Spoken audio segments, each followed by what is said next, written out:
America అధ్యక్షులుగా ప్రమాణ స్వీకారం చేసిన డొనాల్డ్ ట్రంప్కు అభినందనలు తెలియజేశారు సిపిఐ నారాయణ.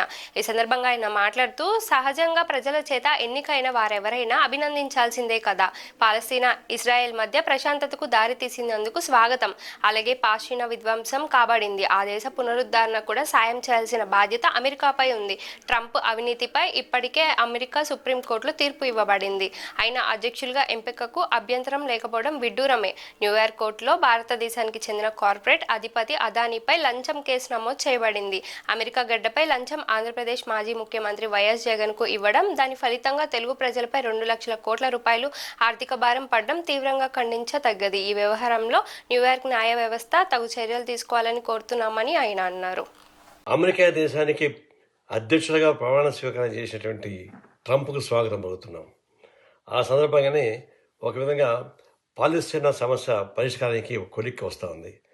అక్కడ ఉన్నటువంటి ఈ పాలస్తీనా, ఇజ్రాయెల్ మధ్య వచ్చినటువంటి ఘర్షణలు, కాల్పులు, మారణ హోమం, పాలస్తీన్ ప్రజానీకాన్ని ఒక దేశం గుర్తించడానికి నిరాకరించేటువంటి ఒక దారుణ సమస్య, వీటన్నిటికీ ఒక పరిష్కార మార్గం దొరుకుతుందేమో అని ఆలోచిస్తున్నాం.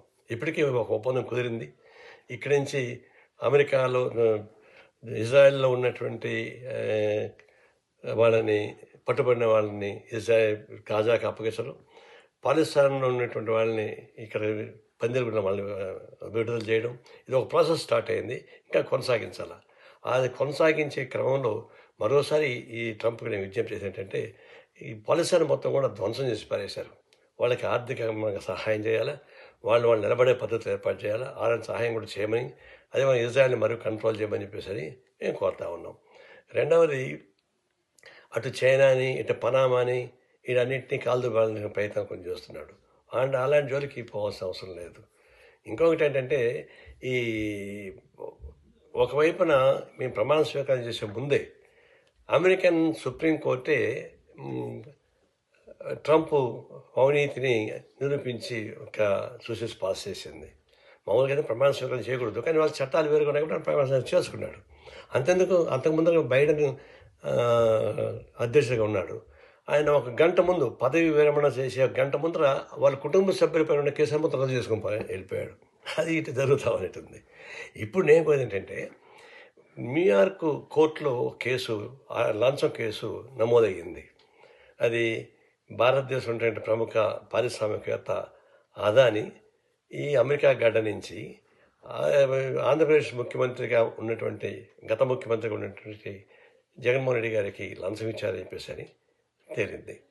అది దాని పర్యవసానం ఏంటంటే, ఇక్కడ లంచానికి అక్కడ ఆంధ్రప్రదేశ్ ప్రజానీకం పైన దాదాపు 20 ఏళ్లలో 2 లక్షల కోట్ల రూపాయలు భారం మోసేటువంటి పరిస్థితి వచ్చింది.